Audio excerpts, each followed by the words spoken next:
Milattan önce 3. yüzyıl Akdeniz kıyısında bir şehir yükseliyor, İskenderiye. Burası sadece bir ticaret merkezi değil, bilginin toplanıp korunduğu bir tapınak haline geldi. Kapıları tarihin gördüğü en büyük entelektüel maceraya açılıyordu. Büyük İskenderiye Kütüphanesi. Bu kütüphaneyi sadece bir kitap rafından ibaret olduğunu düşünmeyin sakın. Burası Arşimet'ten Öklid'e kadar antik Yunan'ın en parlak zihinlerinin çalıştığı, bilimin, felsefenin ve matematiğin sınırlarının çizildiği yerdi. Amacı basitti ama iddialıydı. Yeryüzündeki tüm bilginin bir kopyasını toplamak.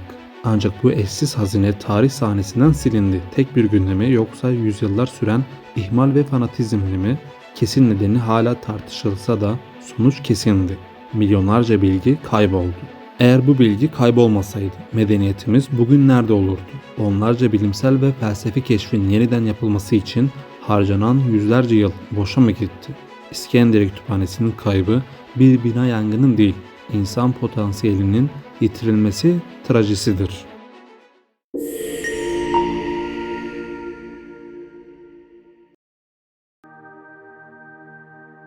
İskenderiye Kütüphanesi M.Ö. 3. yüzyılda Büyük İskender'in Mısır'daki haleflerinden biri olan Ptolemaios I. Soter tarafından kuruldu. Ancak kütüphanenin gerçek potansiyelini ortaya çıkaranlar sonraki hükümdarlar oldu. İskenderiye'deki yapı sadece bir kütüphane değildi. Modern bir üniversite veya araştırma enstitüsü işlevi gören devasa bir kompleksti. Burası bilim insanlarına, şairlere ve filozoflara maaş öder, konaklama sağlar ve sadece araştırmaya odaklanmaları için gerekli tüm kaynakları sunardı. Amaç Yunan dünyasından ve ötesinden gelen tüm bilgi insanları bir araya toplamak ve bilgi üretmekti. Ptolemaios hanedanlığı bilginin toplanması konusunda takıntılıydı. Kütüphanenin koleksiyonunu büyütmek için iki ana yöntem uygulandı. Bunlardan birincisi zorunlu kopyalamaydı. İskenderiye limanına gelen her gemi aranır, eğer üzerinde daha önce kütüphanede bulunmayan bir el yazması varsa bu el yazması kütüphaneye götürülür, titizlikle kopyalanır ve orijinali sahibine iade edilirdi. Bu sayede kütüphane antik dünyanın tüm bilgi akışını kontrol ediyordu. İkincisi ajanlardı. Kütüphane yöneticileri antik dünyanın her yerine değerli el yazmalarını satın almak için yüksek maaşlı ajanlar gönderirdi. Bu çabaların bir sonucu olarak İskenderiye kısa sürede antik dünyanın bilimsel merkezi haline geldi. Sadece bir asır içinde kütüphane binlerce papirüs rulosunu barındırmaya başladı. Ancak bu muazzam bilginin boyutu neydi? Kütüphanenin içinde hangi paha biçilmez keşifler gizliydi? İskenderiye Kütüphanesi'nin boyutu hakkında kesin bir rakam vermek imkansızdır. Çünkü papirüs rulolarının sayısı üzerine kaynaklar çelişkilidir. Ancak tahminler kütüphanenin ne kadar muazzam bir bilgi deposu olduğunu gösterir. Ancak bazı kaynaklarda kütüphanenin en parlak döneminde ana binada 40.000 rulonun ek bir yapı olan Serapis Tapınağı'nda ise 400.000 rulonun bulunduğunu iddia ederler. Diğer daha abartılı tahminler ise toplam sayının 700.000 ruloya ulaştığını öne sürer. Bir papirüs rulosunun genellikle günümüzdeki bir kitabın sadece bir bölümüne denk geldiğini düşünürsek bu devasa bir veri tabanı anlamına geliyordu. Bu yalnızca edebi eserler değil, tıp, astronomi, coğrafya, matematik ve felsefenin bilinen tüm külliyatıydı. Elbette kütüphanenin en büyük trajedisi sadece felsefe eserlerin değil, aynı zamanda bilimsel ve teknolojik keşiflerin de kaybıdır.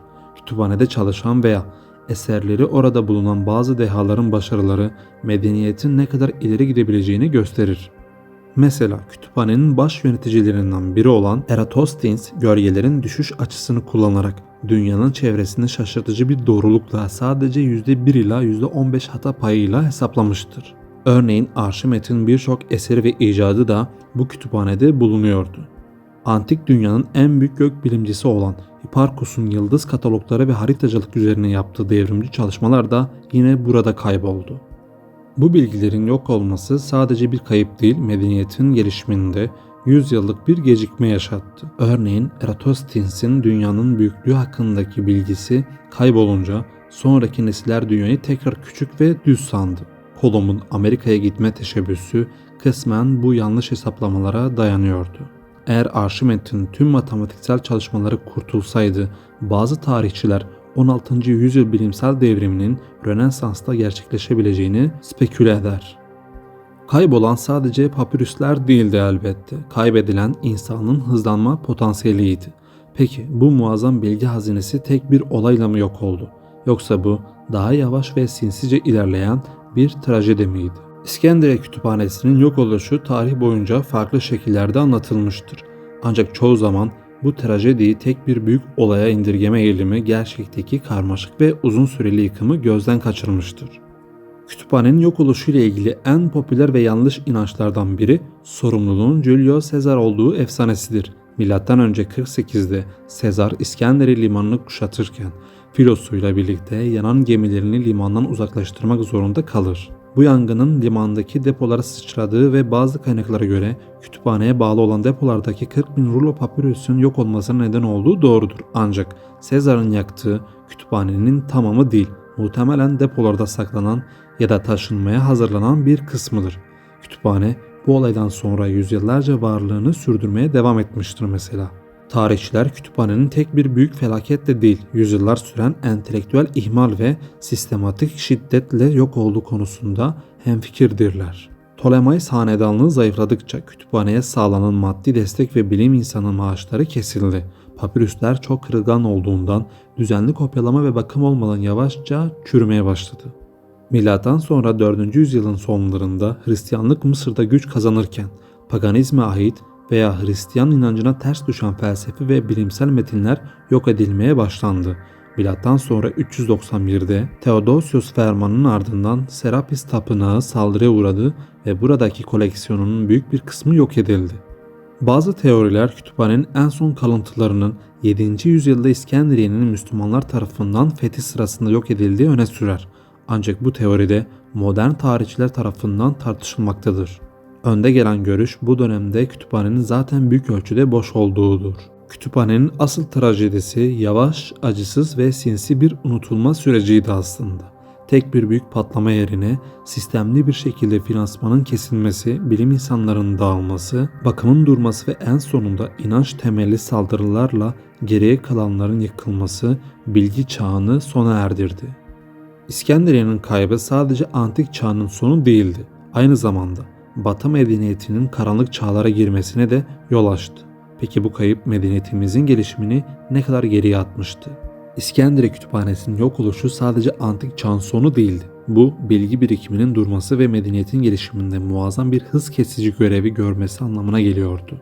Batı Avrupa'nın karanlık çağlar olarak bilinen döneme girmesi karmaşık siyasi ve ekonomik nedenlere dayanır.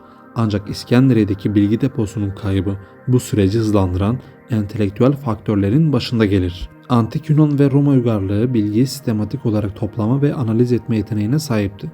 Kütüphane bu sistemin merkeziydi. Yok olmasıyla birlikte batıdaki bilimsel gelenek izolasyon ve parçalanmaya maruz kaldı. Antik çağda keşfedilen birçok bilimsel gerçek yüzyıllar sonra zorlu ve masraflı bir süreçte yeniden keşfedilmek zorunda kalmıştı. Örneğin güneş merkezli evren teorisi veya tıp alanındaki ilerlemeler. Kütüphanenin kaybının en derin felsefi etkisi bilgiye olan güvende yarattığı sarsıntıdır. Antik Yunan düşüncesi her şeyin sorgulanabileceği ve bilginin sınırsızca toplandığı fikri üzerine kuruluydu. Bilgi birikiminin sürekli artması durunca Batı medeniyeti bilginin kaynağı olarak gözlem ve deney yerine otorite ve kutsal metinlere daha fazla yönelmek zorunda kalmıştı. Bu bilime olan yaklaşımı kökten değiştirdi ve deneyiciliğin tekrar filizlenmesi için Rönesans'ı beklemek gerekti. İskenderiye bize bilginin toplanmasının onu korumaktan daha kolay olduğunu gösterir.